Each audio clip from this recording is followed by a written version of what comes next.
আসসালামু আলাইকুম ও রহমতুল্লাহ। আজ আমরা জানব স্ত্রীর যে 5টি কাজ স্বামীর মন ভেঙে দেয়। বর্তমানে অনেক স্ত্রীর অভিযোগ স্বামী তাদের ভালোবাসে না। আপনি এই 5টি কাজ করে স্বামীর মন ভেঙে দেননি তো? যদি জানতে চান সেই 5টি কাজ কি, তবে ভিডিওটি আপনার জন্য। ভিডিওটি শেষ পর্যন্ত দেখতে থাকুন। একজন স্ত্রী যে 5টি কাজ করলে স্বামীর মন ভেঙে যায়, সেই 5টি কাজ হল: নম্বর 1, স্বামীকে গুরুত্ব না দেওয়া, অবজ্ঞা করা, অবহেলা করা, ভালো না বাসা। একজন স্ত্রী যদি নিজের স্বামীকে অবহেলা করেন, তাহলে স্বামী বড় কষ্ট পান। যেমন ধরুন, স্বামী কোনো কাজ করার জন্য আদেশ করলেন, আর স্ত্রী শুনেও না শোনার ভান করে চুপ রয়ে গেলেন। এতে স্বামী বড় কষ্ট পান। তাই স্বামীকে অবহেলা করা যাবে না।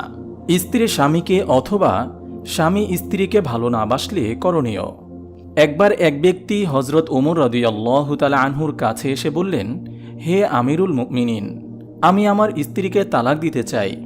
হজরত ওমর জানতে চাইলেন, কেন? ওই ব্যক্তি বলল, আমি তাকে ভালোবাসি না, বা সে আমাকে ভালোবাসে না।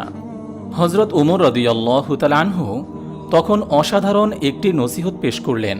তা হল, সব পরিবার তথা পারিবারিক বন্ধনগুলো কি শুধুমাত্র ভালোবাসার উপর নির্ভরশীল? তাহলে পরস্পরের প্রতি দায়িত্ব কিংবা অনুগ্রহ কোথায় গেল? অর্থাৎ ভালো না বাসলেই যে তালাক দিতে হবে কিংবা সংসার করা যাবে না, বিষয়টি কিন্তু এমন নয়। কেননা কোরআনুল কারিমে মহান আল্লাহ তাআলা একে অপরের প্রতি অনুগ্রহের কথা উল্লেখ করেছেন। তাই স্বামী স্ত্রীর ভালোবাসা থাকতেই হবে, তা আবশ্যক হয়ে দাঁড়াবে না। বরং স্বামী স্ত্রীর কোনো একজন বা কেউ কাউকে ভালো না বাসলেও তাদের একের প্রতি অপরের যে দায়িত্ববোধ বা অনুগ্রহ রয়েছে, তা খুবই গুরুত্বপূর্ণ ভূমিকা পালন করবে। পশ্চিমা সংস্কৃতির ভালোবাসার কথা ইসলাম বলে না বা সমর্থন করে না। যে ভালোবাসা সাময়িক তথা দুদিনের, ভালোবাসা বা যৌন উন্মাদনের সময় শেষ তো পারিবারিক দাম্পত্য জীবন শেষ। ইসলাম এটিকে সমর্থন করে না। বরং পারিবারিক জীবনে ভালোবাসা থাকবে এবং দায়িত্ব অনুগ্রহ থাকবে। যদি ভালোবাসা নাও থাকে, দায়িত্ব ও অনুগ্রহের কারণে পারিবারিক জীবনের বন্ধন অটুট থাকবে। নম্বর 2, স্বামীকে ঘৃণা করা। অনেক সময় স্বামী নিজের স্ত্রীকে ভালোবেসে মুখে খাবার তুলে দেওয়ার চেষ্টা করে। যেমন ধরুন, একজন স্বামী খাবার খেতে বসেছেন, পাশে স্ত্রী বসে রয়েছে। হঠাৎ করে স্বামীর মন চাইল তার স্ত্রীর মুখে এক লুকমা খাবার তুলে দিতে। সে সময় স্ত্রী সেই খাবারটি খেতে অস্বীকার করল। স্বামী বললেন, কেন খাচ্ছ না? স্ত্রী উত্তর দিল, আমি অন্যের হাতে খাই না, আমার ঘৃণা লাগে। এছাড়া স্বামী যে গ্লাসে পানি পান করলেন, সেই গ্লাসে পানি না পান করা। আবার স্বামী অফিস থেকে বাড়ি ফেরার পর বা কোনো কাজ থেকে বাড়ি ফেরার পর যদি স্ত্রীর পাশে বসেন, আর অমনি যদি স্ত্রী বলেন, ওহ কি দুর্গন্ধ, জামাটা একটু খুলে এসো, গোসল করে এসো, তোমার গা দিয়ে দুর্গন্ধ বের হচ্ছে, ইত্যাদি অনেক বিষয় নিয়ে স্ত্রী যদি স্বামীকে প্রকাশ্যে ঘৃণা করে থাকেন, তাহলে এতে স্বামী বড় কষ্ট পান। যদি স্বামীর কোনো কাজ আপনার খারাপ লাগে, তাহলে প্রকাশ্যে ঘৃণা না করে স্বামীকে ভালোবাসার মধ্য দিয়ে নিজে সামলে নিতে হবে। আপনার কোনো জিনিস ভালো লাগছে না, সেটা এমনভাবে সামলে নেবেন যাতে স্বামী যেন বুঝতে না পারে যে আপনি তাকে ঘৃণা করছেন। কৌশলে সমস্যার সমাধান করতে হবে। নম্বর 3, স্বামীর সামনে অন্য পুরুষের সুনাম করা। অনেক স্ত্রী এমন আছে যারা কথায় কথায় স্বামীর সামনে অন্য পরপুরুষের সুনাম করে থাকেন।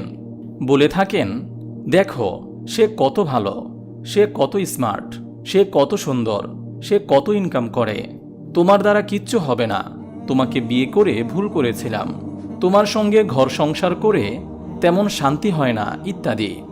এভাবে কথায় কথায় অন্য পুরুষের সুনাম করা একজন স্বামী পছন্দ করেন না। তাই কোনো জিনিস চাওয়ার থাকলে স্বামীকে ভালোবেসে বলুন। কোনো স্বপ্ন থাকলে স্বামীকে বলুন। সব সমান হয় না, কেউ অর্থশালী হয়, কেউ দরিদ্র হয়। আপনি আপনার ইচ্ছা স্বামীকে বলুন। যতটা সম্ভব আপনার স্বপ্ন পূরণ করার চেষ্টা করবেন আপনার স্বামী। কিন্তু কথায় কথায় অন্য পুরুষের সুনাম স্বামীর সামনে করবেন না, এতে স্বামী কষ্ট পান, স্বামীর মন ভেঙে যায়। নম্বর 4, পরপুরুষের সঙ্গে সম্পর্ক রাখা। একজন স্বামী কখনো চান না যে তার স্ত্রী অন্য কোনো পুরুষের সঙ্গে সম্পর্ক রাখুক। প্রতিদিন তার সঙ্গে ফোনে কথা বলুক, তাকে বাড়িতে ডেকে অতিথিয়তা করুক, তার সঙ্গে বসে আড্ডা মেরে হাসাহাসি করুক। একজন স্বামী সর্বদাই চায় তার স্ত্রী শুধুমাত্র তার সঙ্গেই সর্বদাই হাসাহাসি করুক, আনন্দ ফুর্তি করুক, তার সঙ্গে সময় কাটাক। পরপুরুষের সঙ্গে কথা বলা, হাসাহাসি করা, ফোনে ব্যস্ত থাকা একজন স্বামী কখনোই পছন্দ করেন না। ফলে যিনারা নিজের স্বামী থাকার পরেও অন্য কোনো পরপুরুষের সঙ্গে সম্পর্ক রেখে থাকেন বা সম্পর্ক করার চেষ্টা করেন, তিনারা ভুল করেন। এটা ইসলামী মত অনুযায়ী ঠিক নয়, এটা কবিরা গুনাহের কাজ। ফলে অন্য পরপুরুষের সঙ্গে সম্পর্ক রাখা বর্জন করুন। তবে যদি অতি প্রয়োজন দেখা দেয়, তার সঙ্গে কথা না বললে হবেই না, স্বামী সেই মুহূর্তে বাড়িতে নেই, তার দ্বারা কোনো উপকার হবে, সে কোনো কাজ করে দিবে, এমন বিশেষ প্রয়োজনে অন্য পুরুষের সঙ্গে কথা বলে পর্দার মধ্য থেকে নিজের সমস্যার সমাধান করতে পারেন, তবে নির্জনে ডাকা যাবে না। নম্বর 5, শ্বশুর শাশুড়ির সঙ্গে দুর্ব্যবহার। কোনো স্ত্রী তার শ্বশুর শাশুড়ি অর্থাৎ স্বামীর বাবা মার সঙ্গে বিতর্ক করুক, তাদের গালাগালি করুক, তাদের আদেশ অমান্য করুক, এমনটি কোনো স্বামী চান না। যদি কোনো স্ত্রী এমন করে থাকেন তাহলে স্বামী কষ্ট পান।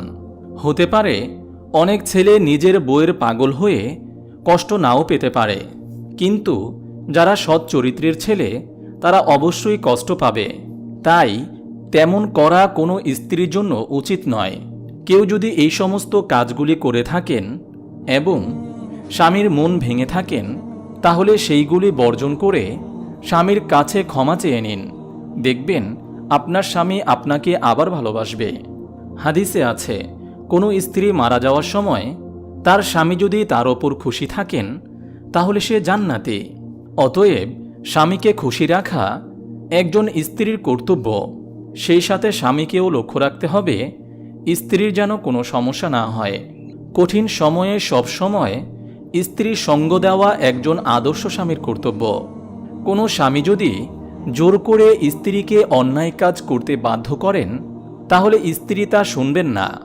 অথবা যদি কোনো স্বামী নোংরা কাজের সঙ্গে জড়িত থাকে তাহলে স্ত্রী তার প্রতিবাদ করতে পারবে তাকে সঠিক পথে ফেরানোর জন্য।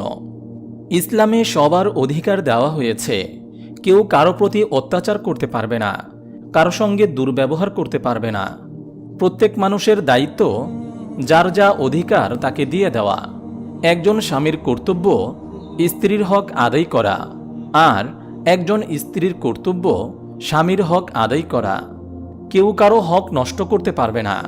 যদি পৃথিবীর বুকে যার যে হক কেউ যদি তা নষ্ট করে, আদায় না করে, তাহলে পরকালে তাকে হিসাব দিতেই হবে।